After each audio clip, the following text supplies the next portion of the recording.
Our ancestors secured certain rights for our people in exchange for contributing massive tracts of land to the new country. Since that time, Canada has not honored many of the promises it made in 1871 when Treaty 1 was signed. One of the many promises made to our people in Treaty 1 was that a certain amount of our land would be set aside as reserve for the sole use of our people forever. This is called Treaty Land Entitlement, or TLE. Canada, however, failed to provide sufficient land to satisfy that promise. In the spirit of our ancestors' foresight, in negotiating Treaty 1 132 years ago, our leadership continues to seek our proper TLE for us, for our children, and for future generations. We understand treaties to be a covenant between two nations. They say as long as the sun shines, the grass grows, and the rivers flow, so that was their way of saying it'll last forever. I think both parties agree that they see the treaties living forever. It's like a living treaty. Essentially, the First Nation perspective is they agree to share the land, the resources with the newcomers, and they wanted the ability to coexist with the settlers. Peguis First Nation has long asserted that it had a right to more land under the terms of Treaty 1. The St. Peter's Reserve was not, even at the time of its survey, of sufficient size to satisfy the treaty promise of 160 acres of land for each family of 5. After completing extensive research, the First Nation made its first formal submission, claiming a treaty right to more land to its treaty partner, Canada, in March of 1978, over 25 years ago. We did submit submissions to the federal government saying we do believe we have a treaty land entitlement. But in order to start negotiating, the federal government had to validate our claim. And when Chief Louis became the leader of this community, we did make at least two submissions to the federal government. We'd received 2 formal rejections, and then we decided to make a submission to the Indian Specific Claims Commission for Canada. A federal inquiry was initiated as our initial research and negotiations with Canada. The facts that were put forward in that process encouraged Canada to review their legal position on outstanding TLE, and during the course of that process then they accepted the outstanding land entitlement for Peguis. Negotiations over the last 5 years have progressed, and the Council of the First Nation wants to explain the process of negotiations and the general terms of a possible settlement on additional land entitlement, or TLE, to the members in this video. A second video will be produced to explain the settlement terms in detail as soon as they can be finalized in the ongoing talks. When the negotiations started, we were always asking questions as band members of what was actually going on and the process, and we were getting newsletters and stuff like that. But I found out that being a band member, we were pretty curious of what negotiations were. The land to the immediate north of the city of Selkirk was settled by the ancestors of the Peguis First Nation long before the arrival of immigrants from Europe. Chief Peguis had recognized authority to issue deeds, or grants of land rights in the area, which were transferred among the First Nations and other residents of the settlement. As a result, by the time of Manitoba's admission into the Canadian Federation in 1870, there were many non-Indians, including Métis persons, in possession of land within the settlement. Under the proclamation of 1763, any land matters dealing with First Nation had to be done through the federal government. We see the Manitoba Act of 1870 as being premature.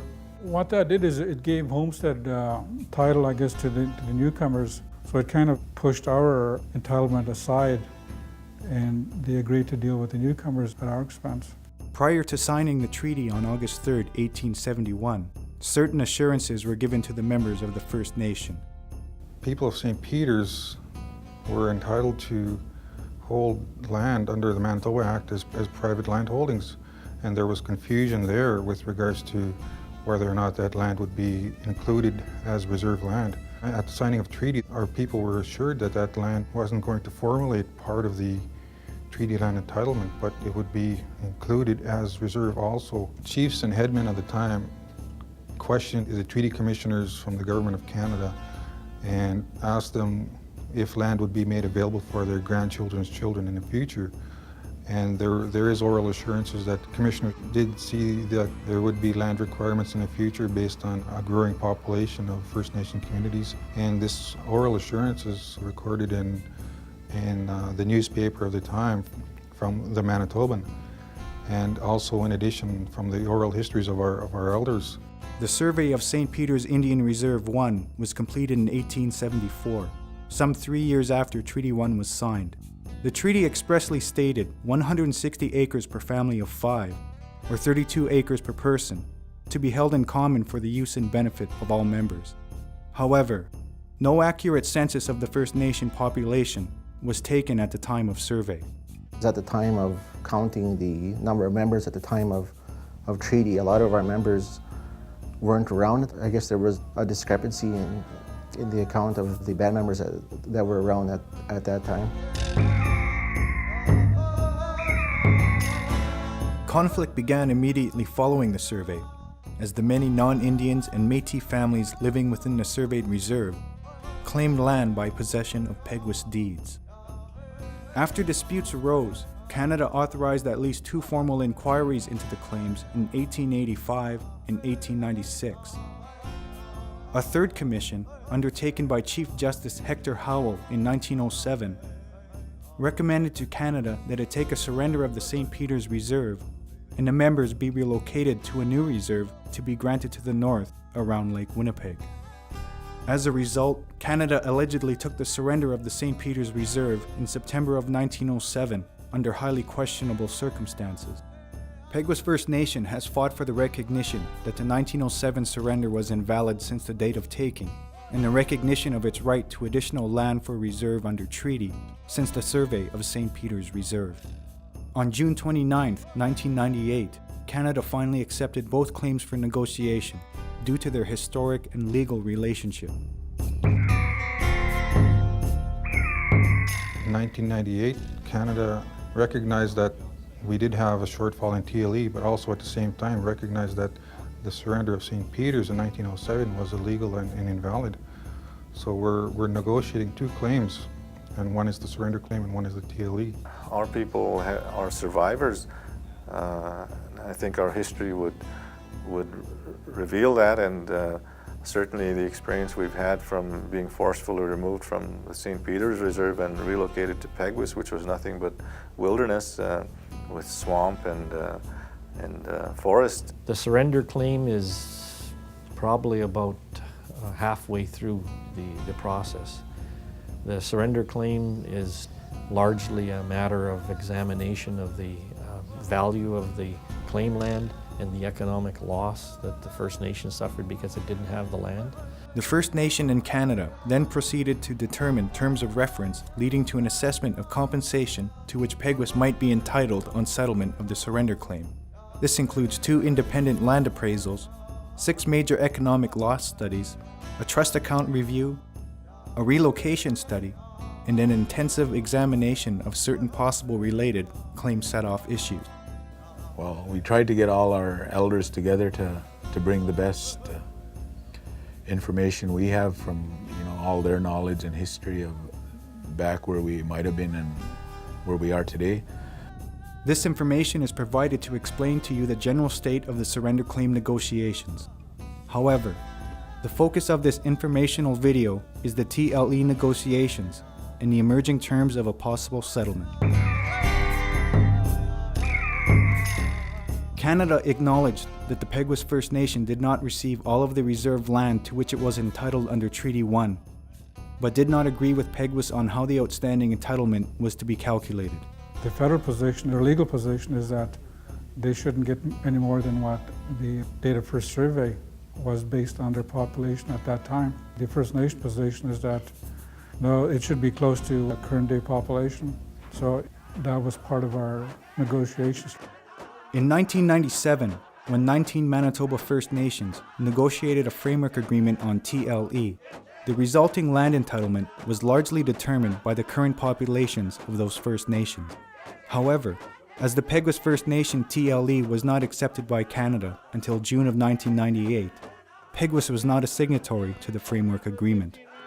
Therefore, Peguis First Nation will complete its own TLE agreement with Canada and Manitoba.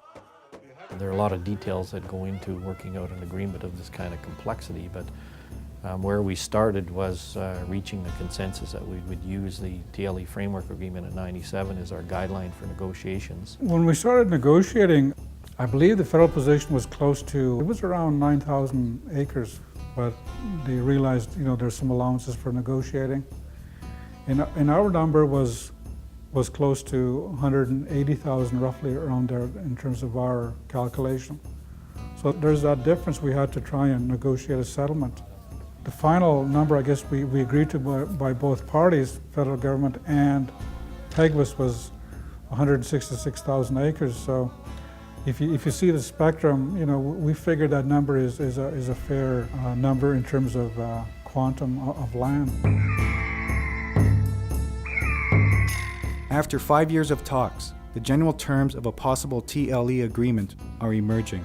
Some of the key elements that Peguis First Nation, Canada, and Manitoba have reached a consensus on are land amount, up to 166,794 acres of additional land for reserve, comprised of about 60,000 acres of Crown land, including a return of a portion of the former St. Peter's Reserve, about 106,794 acres of land to be purchased from private landowners on a willing buyer, willing seller basis. Purchase fund for private land. The First Nation requires funding for the purchase of the private land portion of its TLE. The fund was estimated by 2 independent appraisal firms using typical good quality agricultural land in the area from Peguis Reserve 1B to and including the former St. Peter's Reserve area. Costs to buy land. The First Nation is also negotiating funding to offset the costs associated with the purchase of land and resolving third-party interests on that land. Federal payment. Canada will provide a federal payment representing compensation for Canada's delay in providing treaty land, which will be set apart in a trust to be established for community purposes. Costs of administration and negotiation. Canada will also provide funds to assist the First Nation in paying the staff and office costs related to the implementation of the agreement, including First Nation administration and reserve creation. Canada will also provide funds to assist in the cost of the community approval process and the completion of Phase 2 of the land selection study commenced last year. In addition, Canada will provide a contribution towards final legal costs of the law firm acting for the First Nation in the conclusion of the TLE settlement. First Nation member trustees from on and off reserve will manage settlement funds. Professional financial management of the trust funds will be required by the trust agreement. No individual payments are made as the settlement deals with collective treaty rights of the First Nation alone. At present, there is no settlement and no advance of settlement funds. Negotiations are supported by loans from Canada, the amounts of which are added into the cost portion of settlement. This settlement of TLE does not affect the surrender claim nor any other existing Aboriginal or treaty rights of the First Nation or its members. It will protect future assertions of additional land based on our population and needs.